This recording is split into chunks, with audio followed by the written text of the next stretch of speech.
Hello, I'm Simon Mersep, and welcome to Crave. This is the video cast and podcast which is dedicated to music and film and television and theatre and pretty much anything and everything that's been entertaining Steve McCabe and me lately. Absolutely. So this week we've got what we got here. We've got a potpourri, a pastiche even, haven't we? Yeah, a patchwork, possibly a panoply.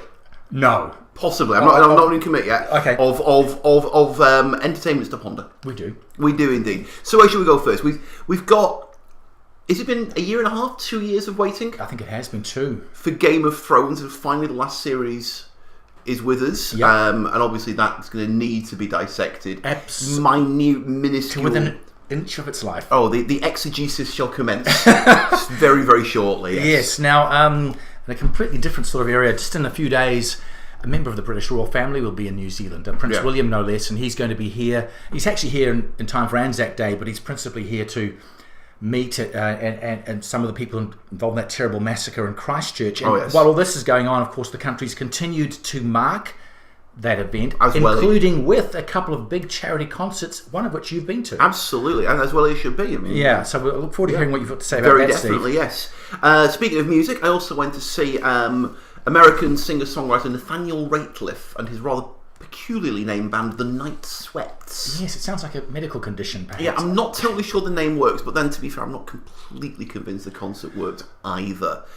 Okay. We'll say more about that. All right. Well, something I didn't think would work, but actually I was quite unexpectedly surprised by was, I'm almost embarrassed to say it, another zombie series. Another. There's been so many, I know. Yes. I watched one called Black Summer. It's on Netflix. Oh. I actually found it pretty damn good. Well, Netflix is the source of all goodness in TV these days, isn't it?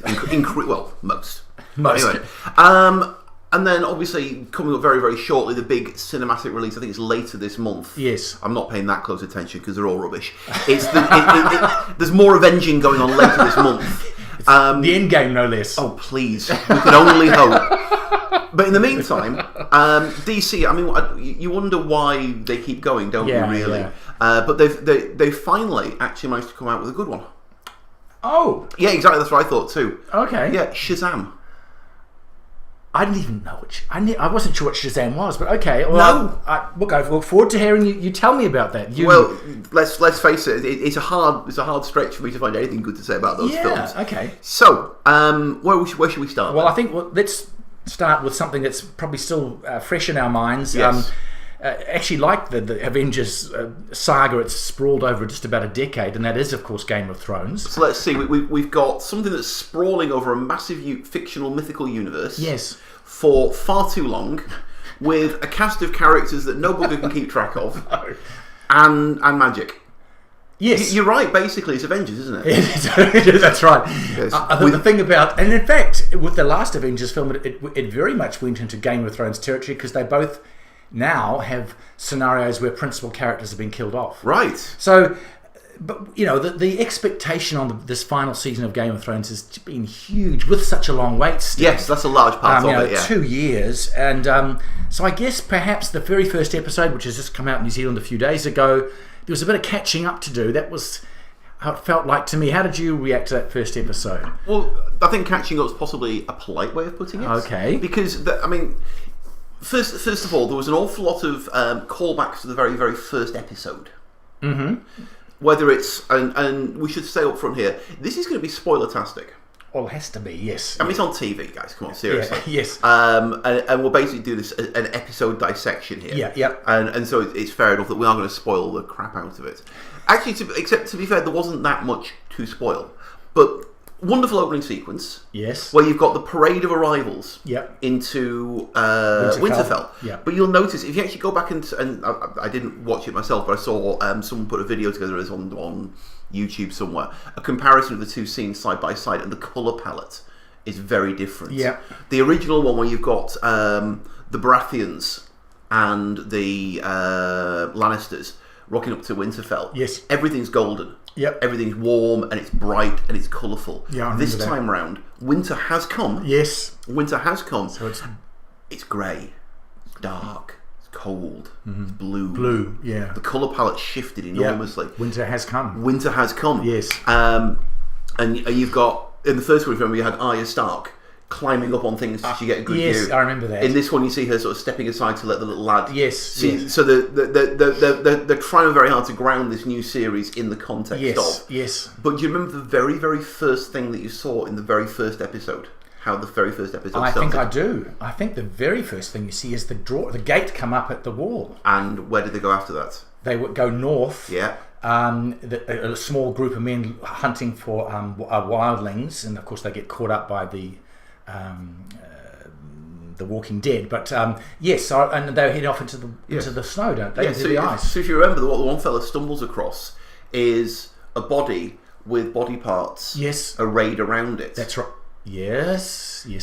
Does that sound familiar from our last episode? Okay, that does now that you've said it like that. Yes, exactly. Make me think of the child on the wall. Exactly. Yes. So there's a very, very clear callback to that. Okay, first episode. I was wondering where that had come up before, and you just reminded me. That's exactly Thank you very much. That wasn't just gratuitously nasty. It was nasty. Let's be fair about it. But they don't tend to do things without a reason. Those writers. Well, unless it involves people getting naked. There is that. But then, yeah. Okay. Well, that's I mean, I very much also thought it was just reminding us of who was where, and putting people on the chessboard, if you like, on the map. So and so's here, so and so's there. Cersei's still down in King's Landing. She's all that sort of stuff. Broadly speaking, everyone's up in Winterfell right now except Cersei. Yes, and Qyburn and Bronn. Yes, yeah, and that's your lot. Pretty much, yeah. And that's right. So it's and so to a certain, although there was the interest in some characters reacquainting them with each other, like the Hound and Arya, for example, and some people like Daenerys meeting Sansa for the first time. So there was some of that interest, but in terms of plot development, not a huge amount. Really, just more of a scene setter. It felt like largely. No, but those couple of relationships getting established, so it's clear. Daenerys, who started out early on being this fantastic character, who then developed this massive messianic streak when she suddenly said, well, I could just nip over and capture Westeros, but I'm going to liberate all the slaves in the eastern continent, whatever it's called, first. Yes. So she's got this massive messianic thing going on. Yeah. And suddenly no one's impressed with her. Yes. Well, also she's in a place where they don't know her. Right. But Sansa is not at all impressed. No. Sansa's going, who the hell do you think you are? That's right. Samwell Tarly, who is, let's face it, George R.R. Martin. Yes, okay. He's the chubby schlubby guy who gets all his knowledge from books and then saves people. Yeah. He is George R.R. Martin. Okay. And that, I'm pretty certain that's going to be significant as this whole thing plays out. Samwell's going to be more crucial than we imagine. He's not impressed with her. No. For good reason. Absolutely. And John's starting to wonder if Auntie Daenerys is really all she needs to be. Auntie Daenerys. Well, of course, one of the things that this episode does, which was set up by the end of the previous season, was John now receives the knowledge from Sam that he indeed is the true heir to the Iron Throne, and he is told about his hereditary links to the Targaryens. Yes. So we don't yet know how he will process that and what will come out at the other end. But so that was a significant part of this first episode. Oh, definitely, yes. We were teased at the end of the last season with Jaime Lannister wandering off by himself, heading north. Yes. And right at the end, we get a little taste of his arrival, and I thought it was a very telling little moment when he sees Bran. Ooh, yes. And in the knowledge that he is responsible for this young man in a wheelchair sitting before him. Yes. So there were some quite telling moments. I must ask you about this, though. I didn't know what to make of a scene in the middle of this first episode where Jon and Daenerys hop on a dragon each and take off for a wee little joyride across the skies. Yeah. It almost felt like a Disney film for a second. This was not Game of Thrones, was it? No. But I mean, I had to, back in my mind, I was thinking, this is all rather frivolous. Yeah. But they're setting this up for something. Though, again, the writers wouldn't do that without some thing in the back of their minds, but leading somewhere. Well, how do we get inside their heads? Which is a terrifying place to be, I would imagine. Yeah. So given that they're establishing this wonderful lovey-dovey, beautiful relationship. Yeah, well, yeah. Between these two characters, they are going to have the most monstrous falling out at some point. Monstrous might be the right word there, yes. Yes. and I think this was Debbie, our intrepid guest reviewer, who pointed this out. At the very end, it's always been made clear that John was a king because it was good for his people. Yes. He was a leader because it suited the people he was trying to serve by leading. Yes. Whether he was going to be the king in the north or he's going to be the Lord Commander of the Night's Watch, yes. He was those things because his followers needed him to be. Yep. Daenerys wants to be queen because she wants to be queen. Yeah, she believes she's the rightful person to hold that position. It's that messianic thing we were talking about a moment or two ago. And so John has stepped back from his positions of power because he thought that's how he served the people. And then Sam says, would she do the same? Yes. Of course she bloody would.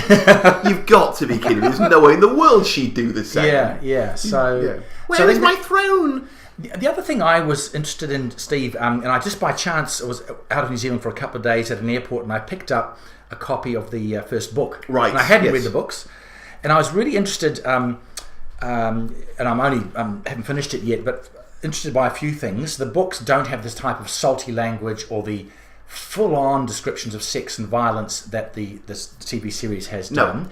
But the script or the dialogue in the books, in many occasions in the first couple of hundred pages I've read, the writers of the TV series have lifted chunks of dialogue and put it into the characters' mouths. And I think the fact that you recognised that dialogue. Yeah. I mean, there's classic lines where Tyrion says something about cripples, bastards, and broken things. Yes. Or he says something about that's what I am. Don't forget it. They won't let you. Yeah, but wear it like armour. And all dwarves are bastards in their father's eyes. Yes. So some really good lines. Well, we remember them, don't we? That's right. The fact that you recognise these lines when reading the book shows they were worth nicking. Yeah, absolutely. Yeah, so and I the reason I thought about that is I felt last season, where I think we were told that was the first time the books are finished, and so the writers and George Martin's still along for the ride, but they're not going off the script of a book. Not anymore. It had a different feel. Yes. I feel to me, I was trying to get to the bottom of that, and it's just a bit like they haven't got that a detailed scene with all the nuances of the double dealing and the politicking to draw on. Not quite. No. And it also feels like they've got such a lot of plot in motion. Yes. They know they've got to resolve it. Yes. And even though that was all of last season, now heading to the last one, at times it's felt to me like they've just had to move things along to just progress matters, and things have jumped from scene to scene quite quickly. And yet they still found time. Yes. For the magic carpet ride. They did. So that we will. I'm sure that's going to be. We've only got 6 episodes left, and yet they moved. They took their time. It was languid. It was, and I wondered whether one other thought. You mentioned the whole Jon Daenerys potential bust up. Of course, we've got another dragon. Which we were introduced to at the end of the previous season, who has died and come back to life again, and that could potentially, I don't know, set up some sort of mid-air confrontation, perhaps. I don't know. We'll see. That's probably where the entire budget for the series is going to go. Yeah.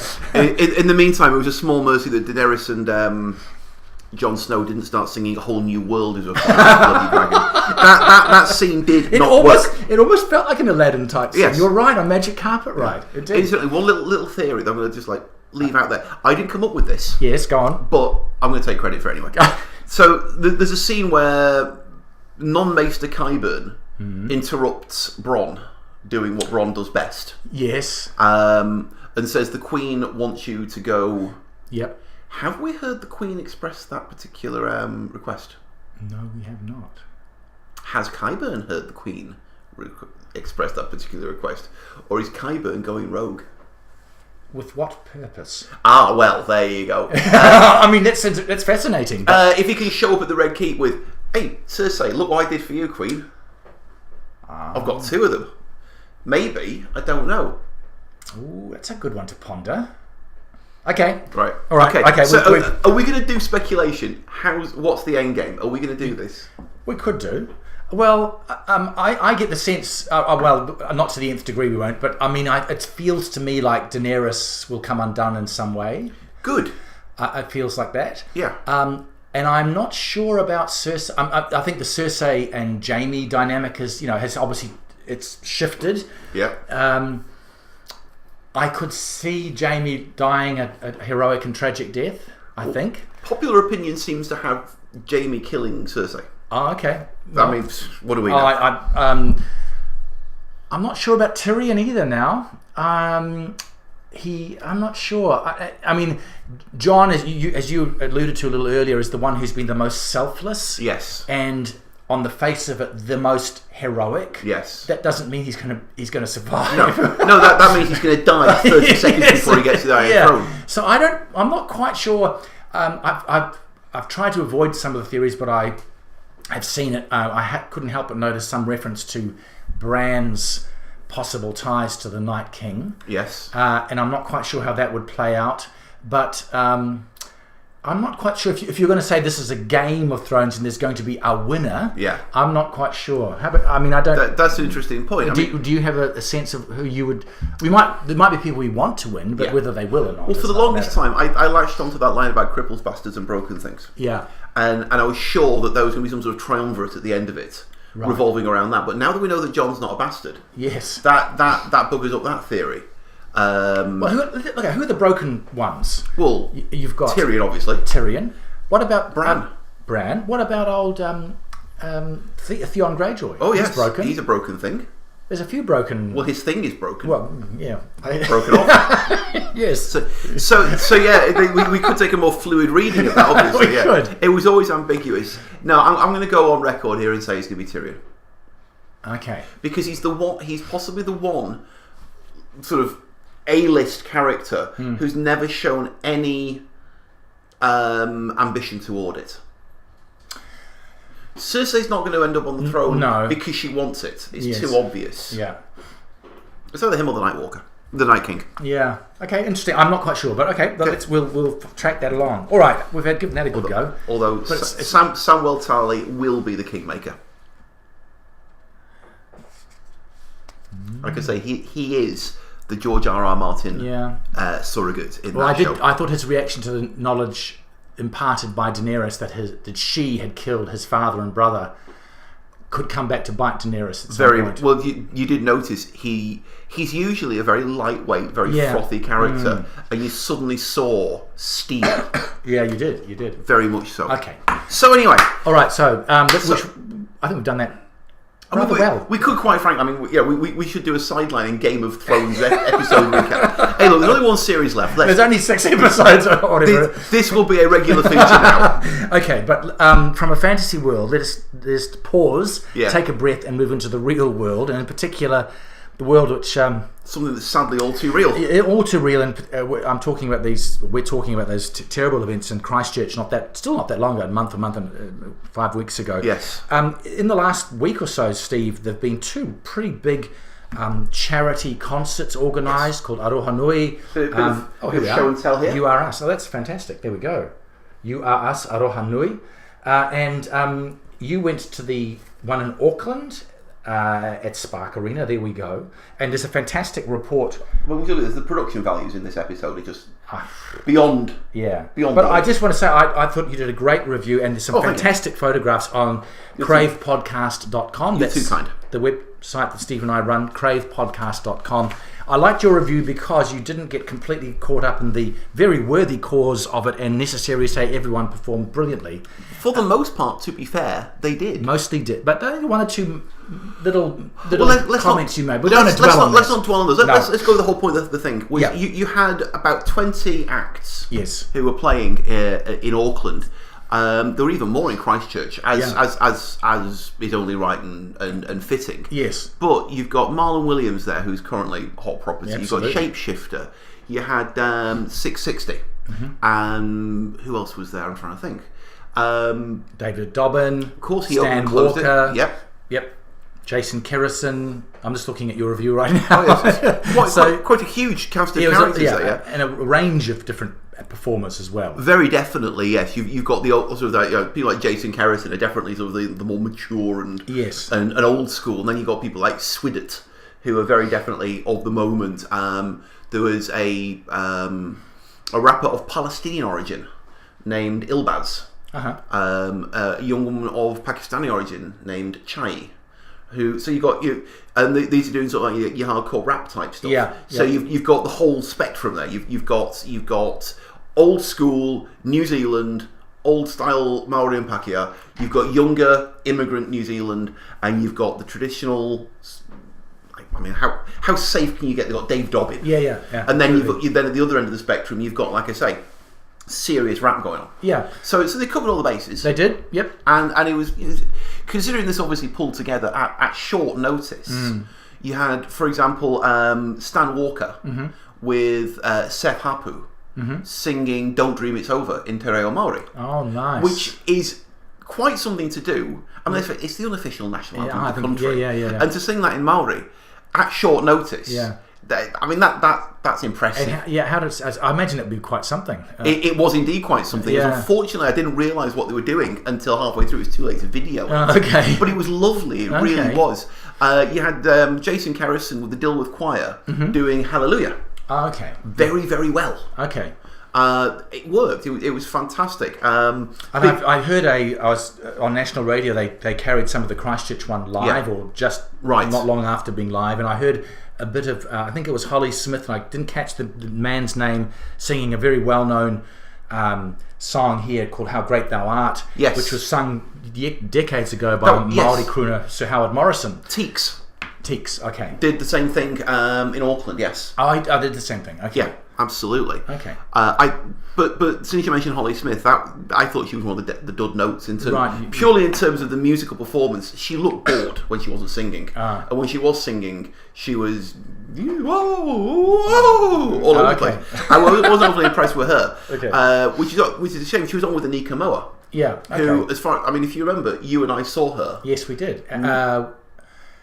She opened for, was it? It wasn't Joan Armatrading. Certainly was. It was. Yes. It was, yeah. And she's always good value. She's a very even when she's not singing, when she's just talking, she's lively and she's engaging. I have a lot of time for Anika Moa. I've seen her a couple of times now, and it was an odd combination because on the one hand, frothy, lively, engaging. Whatever. Why am I even here? She just gave off this slightly bored vibe, which is a shame because what was happening was something really, really special. You've got an awful lot of people who have given their time to remind all of us that we must not forget what happened and that there are people left behind who need looking after and supporting. So it's a very, very important event. Absolutely. It was a fantastic thing. The mood in the venue was lovely. You could just feel people were there to be part of something bigger than them. It was a very, very nice feeling. I was really glad I was there. Yeah, fantastic. I'm glad you were too. Yeah, I mean, on the one hand, it's hard to know how to analyse it, really. As an event being done for a purpose, it was untouchable. Yeah, it was absolutely fantastic. It was well put together. Mike King as MC did a really, really nice job. I imagine he would. He was very good. There was just the nature of the thing was there was lots of moments when I had to just fill in as they were rejigging the stage. So can I just ask you? I'm assuming that with that number of performers. Yeah.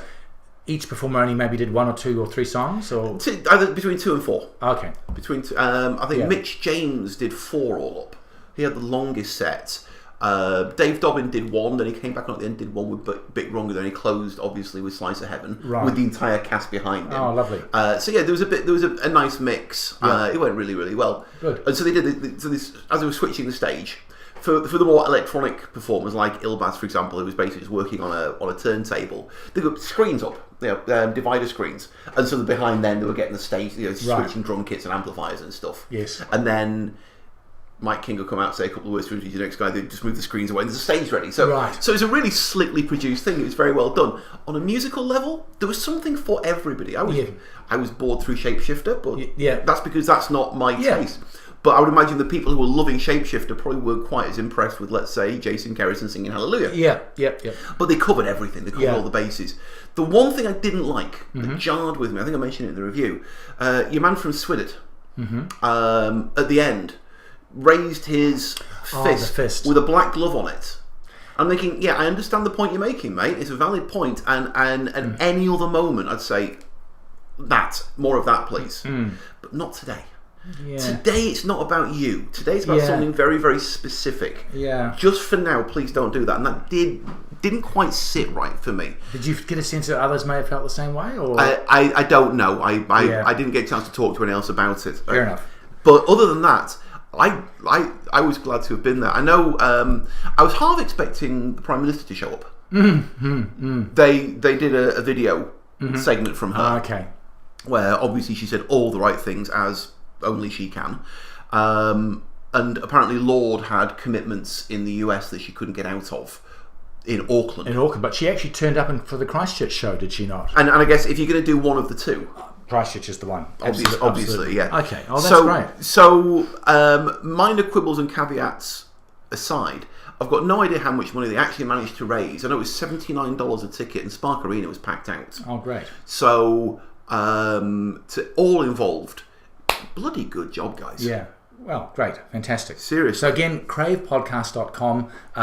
Steve's got his review and a whole bunch of photographs. So, and it's a really good coverage. You Are Us Aroha Nui are coming together, and it was posted on the 14th of April. It's still the top thing on rightly so. By the time this goes live, it won't be anymore. But yes, it was a good thing. Now I just sorry, where you go? No, I was going to say that I'll stick with music if that's okay. Yeah, no, I think so because while the ball is rolling in your court. Why not? You also went along, and again, I'm afraid I wasn't able to join you, but to a guy. Look, I hadn't heard of Nathaniel Rateliff. Rateliff. It is Rateliff. No, not even Cliff. Rateliff. Rateliff. Yes. It's Ratecli. No, there's no C. Oh, there's no C. No C in there. I'm guessing there's probably a Ratcliffe at some point in his family's. It's written as the C, but not pronounced with a C. No, I believe there's no C. If I'm not mistaken. All right, okay. We'll check on that later. Yeah, we'll do that. I may have just... Yes. No, you're right. I made a mistake. Yeah. I'm guessing at some point in the family's history they might have been Radcliffes. Yes. But not anymore. Anyway, and his band, the Night Sweats. Yes. They were at the Auckland Power Station. They were indeed. And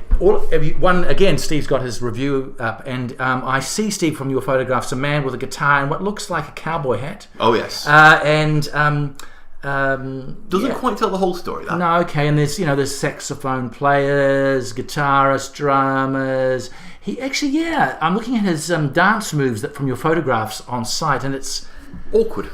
Well, I'm not quite sure what to make of those dance moves. No, neither was I, to be perfectly fair. All right, well, tell it. Yeah, he looks like he could be a country, folky, bluesy guy, but I'm not sure. And that would be about right, yes. Toss a bit of soul as well. A bit of soul, okay. Oh, yeah. So, like you say, the band lineup is relevant. Okay. So you've got your singer, you've got a guitarist and bassist, you've got standard horn section. Right. And you've got a keyboard player. Yep. On a lovely old school Hammond organ. Oh, nice. A lovely rich sound coming out of it. It's beautiful. And so this starts out, your man, the bass player, comes out. I can't remember his name. It's in the review. Sorry. Yeah. Bass player comes out, getting seriously funky. Yeah. There's a whole slew of fun going on. There's the guitars chopping away, and there's the keyboards and it's lovely. Out comes Nathaniel, and he starts singing, and it's really good. Mm-hmm. And then they do another one. Mm-hmm. And it's really good. Mm-hmm. And it's, like I say, it's bluesy, soul-y, funky, country-ish. Yeah. A little bit of rock. Mm-hmm. Great mix. And they do another one. Okay. And here's... They start to sound the same after a while? They started to sound a little bit... Well, the problem was... do you ever wonder why it is that some bands make it to, world domination and others don't? Mm-hmm. And you think there's got to be something about this band, and it's almost impossible in many cases to figure out why it is that this band are taking on the world. They're playing arenas and stadiums, and other bands are still playing back rooms in bars somewhere. And if you knew what it was that they had, you could bottle it and sell it. No one knows what it is, of course. No. But whatever it is, he's only got a tiny little bit of it, unfortunately. Okay. That was the thing. Because he's got a great voice. He really does. Yeah. He's got a fantastic band behind him. He writes a good song. Somehow. What's his presence like on stage? Charisma, or I don't know, whatever word you want to throw into that. That's probably a large part of it, isn't it? Not massive. There's nothing wrong. There was nothing objectionable. There was nothing odd. There was nothing clangingly rubbish. But it wasn't necessarily compelling. It was not really a whole lot of engagement with the audience. not like I say, slightly awkward dance moves, or the stepping back and arching his back head. It never really quite soared for me. Okay. As much as I wanted it to, because the music's good. I mean, he's promoting his new album. He got a song. The album opens with a song called Shoe Boot. Shoe Boot. Okay. Odd name for a song. Yeah. But it's a fantastic rock, soul, blues, funk jam, and it works really, really well. Lovely sort of tricky drum rhythm and rich overlay keyboard line, and he's got this fantastic bluesy voice. And yet somehow, I wanted more from this. I don't want to say it was bad. No. Oh well, it's okay. Something that isn't quite good isn't necessarily bad either. That's deep. Yeah. Well, it is. I guess when you're fronting a band, something of who you are inevitably is revealed to the audience, isn't it? And for however much you're putting on an act and performing, something of your true self will probably be there for people to take some sort of assessment of, and maybe, I don't know, maybe there wasn't something to really people to grab onto and hold on to and just take as their own. I don't know. I wasn't there, but well, a few nights later, I was at Aroha. Yes, and as I was driving home, just found myself going da da da do da. Certain things, just stick with it. By the time I got on the motorway, drive away from the power station, I'd kind of forgotten I'd been to a concert. Right. Oh, that was loud. Here's all I was about to say that you didn't hit the table, but then you did. So okay. Right. So tell you what then. Tell you what. That's a good summary. It's not fair to lay into the bloke. He's put on a good show. Yes. But somehow, no. Okay. Not interesting. quite. Interesting. So let's switch. Okay. Yeah, because I've noticed that for the next thing we need to work, you even be getting into character. Yes. I'm going to talk about zombies. Exactly. And if I slightly look as if I've been attacked by a zombie. Well, for the pure podcast listeners who are not watching us on the podcast with pictures. Yes. Simon looks like he's had his I've got a decent scar on my forehead. How many stitches went into that? Apparently about 40. Wow. So I had a little skin cancer removed a few days ago, and the stitches thankfully have come out because I really would have looked rather grotesque. I've seen the photos, guys. Trust me. Yes. But anyway, it's a good advertisement for just taking care in the sun, if nothing else. Yes, and it also sets you up perfectly to talk about a zombie TV show. Yeah, and it's called Black Summer. It's a great name. It's a good name. It's a Netflix series. Why would I watch that?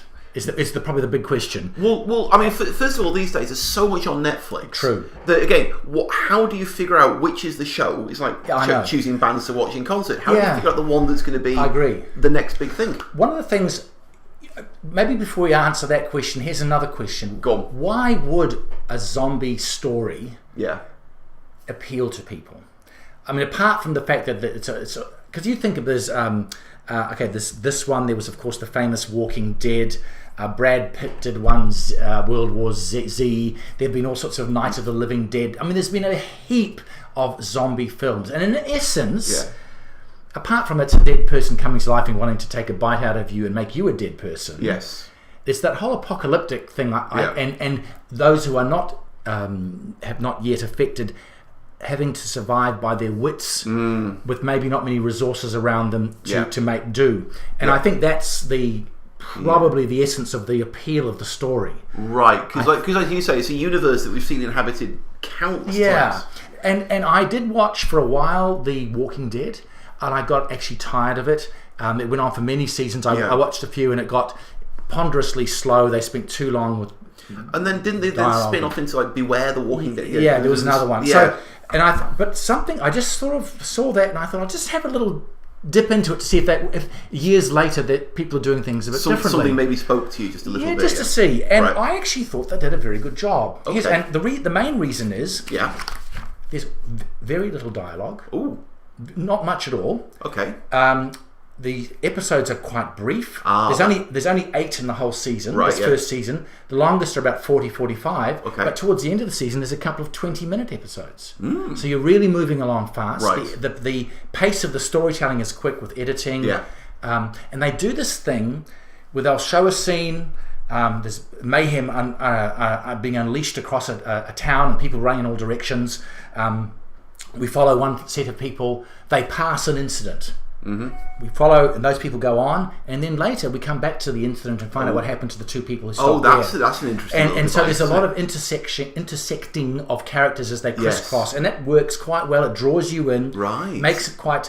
Your curiosity is genuinely piqued as to what will happen to that person. So I think all that worked well, and you'll be pleased to know that I had you on my mind as I was watching a good chunk of this. So hang on, you're watching zombies and you think of me. Yes. Not sure I care for the progression there, Simon. Well, knowing that you've spent a bit of time in Japan in your travels and lived there for a bit, I was really interested to see one of the main characters as a young Japanese woman who speaks Japanese, and in the course of the entire first season is completely unsubtitled. Ooh.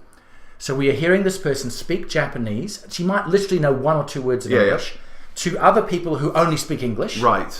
And they're trying to understand each other. And just by tone of voice and facial expression and a little bit of hand gesture, they're somehow managing to get something across to each other. Right. And I thought, in a way, if you are doing some sort of apocalyptic, maybe that's what might happen. You know, you might end up with someone who stuck with someone in another part from another part of the world, and you might have to try and make do. And I thought that was quite brave. Yes. It's set in America, and I thought Americans are quite conservative with those sort of things usually. But well, no subtitles, you say? Yeah.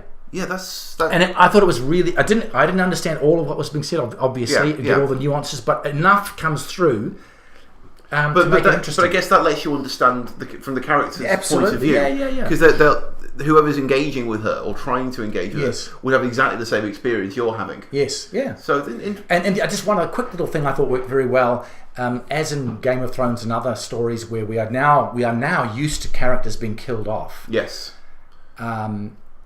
Here, it is done in a unceremonious, in a matter-of-fact way. They just get on with it. They just get on with it because they have to. Right. And so it's not dwelt on. And I thought that maybe if you were faced with literally it's your life, or you haven't got time to sit around and have a prayer and say how much you miss that person. You've got to keep running because you'll be chomped up yourself. Well, yeah. That was also quite a nice little... Because now you mention it, I'm thinking about going back to Game of Thrones. Yes. All the big character deaths. Wow, you think of Joffrey. Yeah, they're all great big set pieces, aren't they? Even Tywin on the loo, and I mean, there's you know, they are. There's a big drama. Well, yeah. I'm hoping one day when I finally pop my clogs, it'll be a big drama around that as well. But yeah, I know what you mean. Yeah. I mean, death is remarkably crap, really, isn't it? Yeah. So it doesn't take. So it's actually quite brief to watch. Yeah. And that's actually not a bad thing. No. You're not going to get bogged down in it for a long time. And the pace of it is such that I found myself think, oh, this is quite a good little ride. You know, if you're not into zombie movies, I'm not going to say you must watch it, but there'd be worse ways to be diverted on a rainy day. Well, I've got a long flight coming up ahead of me tomorrow. Well, download it. Yeah, go on. It wouldn't. Go on. Why not? I'll give it a look. I'll practice my Japanese along the way. All right. Now, we haven't talked a lot about zombies, but we sure have talked a lot about superheroes on Crave. I do my level best to avoid that. I know. Well, I haven't seen a new superhero movie that's out, and you have. That in itself is quite a story. It is, yes. Shazam. Absolutely. I didn't even know. I thought Shazam was when you cast a spell on someone, you go Shazam. Well, you have to figure that's probably about the level of this. Yes. I mean, look, this is DC. Yeah. Who have, oh dear Lord, they've played catch up so badly, haven't they? Yeah. I mean, these are the people who brought us Batman versus Superman, right? The Suicide Squad. Yeah, was another one. I think there's only one of theirs that I thought, well, certainly was commercially successful. Oh no, they had two. Wonder Woman. Well, that was all right. Yes, you're right. And Aquaman wasn't a fantastic movie, but it made a lot of money. Undeservedly from what we heard. Anyway, but I agree with you. But certainly they're not nailing it consistently as Marvel did. No, they're not. And so Shazam is definitely a step away from the grindingly, crushingly, intensely dull. Yep. Things like Batman versus Superman was plodding and ponderous and dull. Oh, it was horrible. It was also about 6 hours long, which is part of the problem. Yes. Shazam manages to sidestep a lot of those issues. Okay. So what we've got is, at its very, very core, you've got a young lad, Billy his name is, who is an orphan who finds himself in the latest foster home. And he's obviously planning to run away from this one as well at some point. And he's stuck in sharing a room with a young lad named Freddie, and they're both getting picked on a little bit at school, usual sort of American high school trope.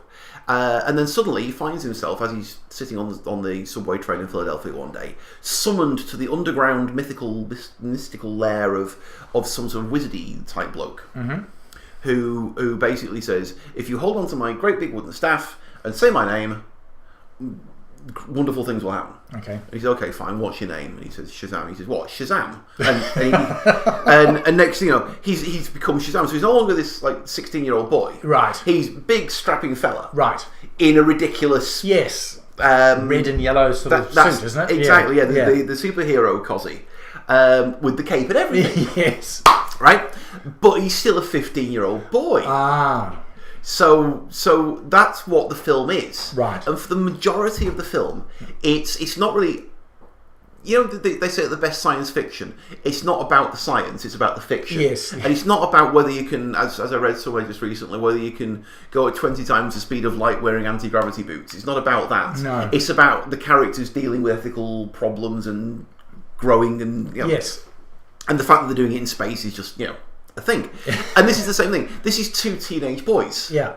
Who've got a weird thing happens to them, and how does their relationship work out? And it generates all kinds of conflict between the two boys, and that's fun. Yes. And that's well done. Yeah. And I mean, seriously, I think the reason it's well done is it's not a superhero film at that point. Yeah. It's a two boys trying to figure out how the hell to make this thing work kind of film. Yeah. And on that level, it works quite nicely. Okay. It really, really does.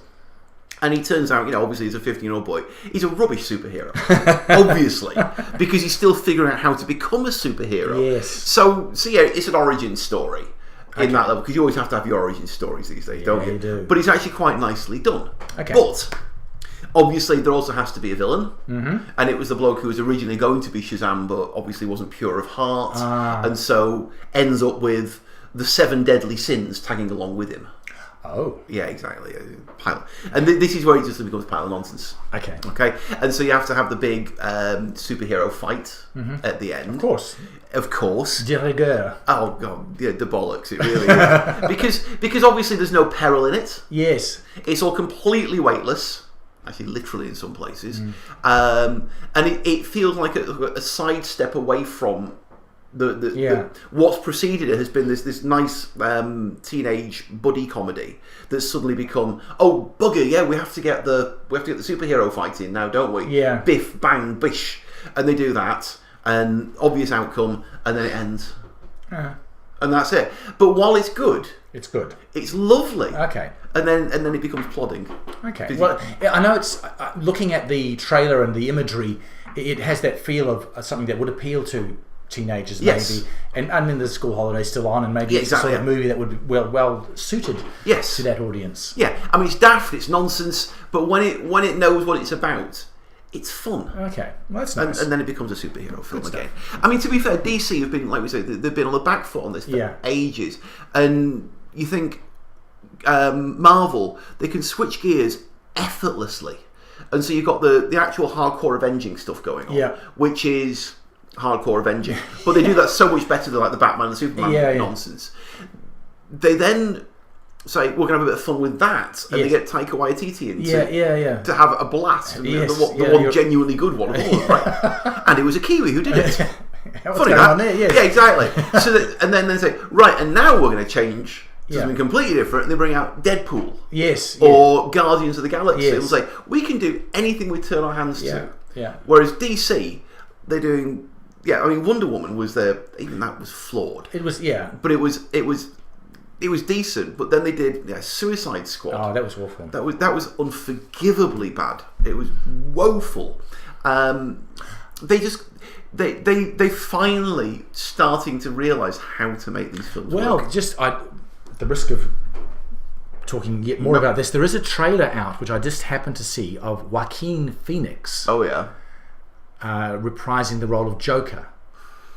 And it's about the story is apparently just about him. It's not a Batman movie; it's a Joker movie about his origins. I don't know the trailer. Oh, Steve is cringing. I'm not sure. I mean, he's kind of that manic sort of thing. Maybe he's suited to that sort of role. Of course, it's a hard act to follow if people remember Heath Ledger, but it could work. It very much depends who's behind it. Yes, who's writing and directing it. Absolutely. And I don't know those details right in front of me. No, we don't. But unfortunately, if it is a DC property, simply on the balance of probabilities and previous experience, we have been burned so badly by those guys that I'm not really looking forward to it. I mean, I'm trying to cast my mind back. Suicide Squad. Yes. The Joker was in that, wasn't he? He was, yes. And that was... Now I just can tell you that it was directed... The new one is directed by Todd Phillips. Not a name that springs I'm readily just to going to mind. quickly check what else he's done. He's written and directed films like... War Dogs. Oh, okay. Borat. Oh. The Hangover trilogy. You know those... Yeah. Okay, Road Trip. Anyway, so he's got some... he's done a few decent things. I don't know. There you are. Anyway, he's got some nice comedy background in there. Yeah, he does. I'm not sure who the writer of it is, but anyway, we shall see. We shall see. But look, we've got a really busy period about to be entered into by all who are interested in matters entertainment, Steve. Musically, film-wise. Glad you asked. Yeah, there's a lot going on, I think. Glad that you asked, because... Yes. Now it's my turn to be the boring one looking at the computer wall. No. Yeah, because this is not fantastic radio, is it? Well, I mean, we're about a week away from other things. Stevie Van Zandt from the E Street Band is about a week away from a performance with his... What do you mean about a week? You're counting the days. You know you are. Yeah. Don't be coy like that. All right then. So he's going to be in the Auckland Town Hall Saturday the 27th, I think it is. Yes, it is. And that will be a good show. You think? I think so. But that's just one of several. I think, and isn't Hosier the next night? The next night, yes, at Spark Arena. Yeah, so that's going to be a heck of a weekend for a start. We got a few announcements of festivals. Yes. How are you for reggae? I'll be honest and say I've never been hugely into reggae. I've enjoyed it when I've heard it, but I've never been a huge follower. Now, me neither, to be honest, which is a shame because there's quite a big reggae festival going to be touring around New Zealand in a couple of months. Okay. It's the, what are we calling it? The Good Vibes Festival. Catch a Fire, Tomorrow People, Josh Wawa, Latasha Lee. I mean, I've heard these names. I'm not fans of the oeuvre. Yeah. Catch a Fire, I caught a bit of them at 2 summers ago now, Steve, that big concert at Western Springs. It was like City Limits. Yes. They were one of the headline acts there, and they were very, very good. Right. So, yeah, that would be, if you're into reggae, I think that would be great show.